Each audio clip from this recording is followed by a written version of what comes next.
Committee resumes, and I'm going to turn to the ranking member, Senator Grassley. 5 minutes. Go. Thank you.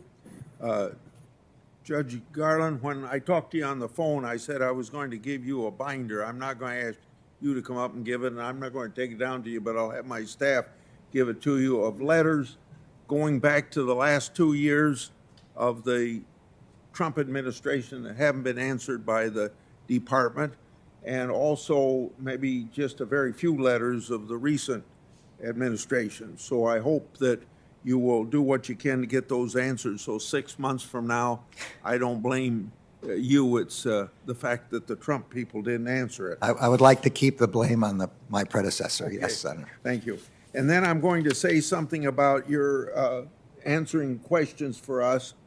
And this goes back now that I'm ranking member. I want to give you a quote that I said to Senator Sessions when he was sitting where you are. And if Senator Feinstein contacts you, do not use this excuse, as so many people use, that if you are not a chairman of a committee, you do not have to answer the questions. I want her questions answered just like you would answer mine. So I hope that whether I'm ranking member or chairman of the committee, you will help me get answers to the questions, and I hope Senator Durbin will do the same thing. I will not use any excuse to not answer your question, Senator. And then the other thing is, I don't want to dwell on Durham, but several people have asked you, and you've given the same answer, and I understand why you give that answer, but would it be impossible for you to have some sort of a briefing on Durham between now and the time you get our written answers back, so you could give us a more definitive answer? So I don't think it's appropriate. I mean, I assume, among other things, that the Durham investigation. I'll accept your answer. Okay. You don't need to go any further. Yeah. Okay. Then let's go to a subject of domestic terrorism. And that, obviously in a democracy, we need to be able to disagree with each other without violence. Political extremism, the willingness to use violence to advocate one's political views on either side, is a threat to our democracy. The Capitol attack shows us that very directly. I think you've answered this question, and so just a very short answer.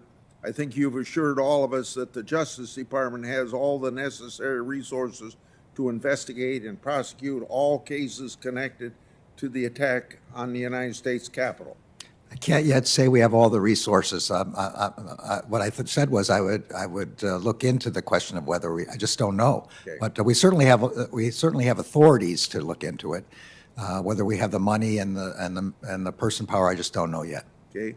Then likewise, in the previous year, there have been numerous attacks, not only on other institutions of the government like the White House and the federal courthouse in Portland, but on hundreds, if not thousands, of police officers who were injured, as well as on fellow citizens and their businesses, particularly small businesses. The Justice Department opened over 300 domestic terrorism cases due to that violence, and started an anti-government extremism task force. So I hope you could commit, absolutely as you did for the Capitol rioters, that you will see those investigations of the 2020 riots and continuing Antifa riots in the Pacific Northwest through to the very end. Okay. The Justice Department, I think Director Ray said it exactly right, which is we investigate violence. We don't care about ideology. Okay. If there are investigations going on like those, then of course they're going to continue. Okay. And then taking off a little bit what you referred to what the FBI said, former Attorney General Barr noted that the FBI, while it had robust programs for white supremacism and militia extremism, lacked a similar infrastructure for anarchist extremism cases. Former acting Department of Homeland Security Secretary Wolf stated that this may have contributed to law enforcement being blindsided by the civil unrest that began in 2020.